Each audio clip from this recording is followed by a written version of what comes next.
রমজানে মুসলিমদের জন্য ভোর থেকে সূর্যাস্ত পর্যন্ত উপবাস থাকতে হয়। ভৌগোলিক অবস্থান ও ঋতুভেদে এর ব্যাপ্তি 14 ঘন্টা বা তারও বেশি হতে পারে। তবে দীর্ঘ সময় না খেয়ে থাকার ফলে বিশেষত ডায়াবেটিস রোগীদের জন্য কিছু জটিলতা দেখা দিতে পারে।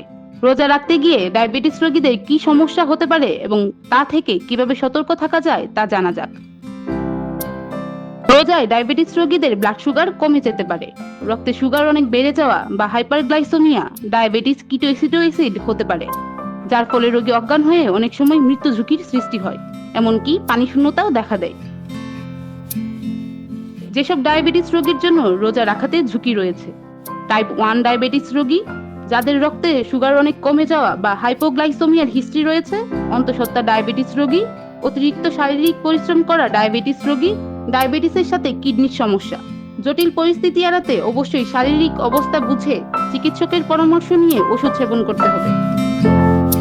সতর্কতা: দৈনিক অন্তত 2 থেকে 3 বার রক্তে সুগার মাপতে হবে, বিশেষ করে সেহরির আগে, রোজা থাকাকালীন দিনের বেলায় কোনো এক সময় এবং ইফতারের 2 ঘন্টা পর। যারা ইনসুলিন নেন তারা অবশ্যই সুগার মেপে দেখবেন। ইফতার থেকে সেহরিতে পর্যাপ্ত পানি পান করতে হবে।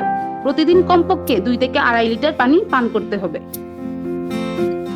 খাদ্য তালিকা: রোজার সময় একজন ডায়াবেটিস রোগীর খাদ্য তালিকা হওয়া উচিত সুষম ও স্বাস্থ্যসম্মত।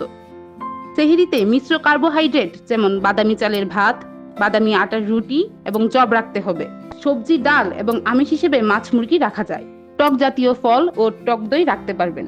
চিনি ব্যবহৃত শরবতের পরিবর্তে ফলের জুস রাখা যায়, তবে মিষ্টি জাতীয় খাবার বা ফল খাওয়া উচিত নয়। রোজায় ডায়াবেটিস রোগীর ইনসুলিন ও ঔষধ ব্যবস্থাপনা নির্ভর করে রোগীর ডায়াবেটিসের টাইপ, পরিমাণ, সঙ্গে অন্যান্য রোগের উপস্থিতি ও অবস্থার ওপর।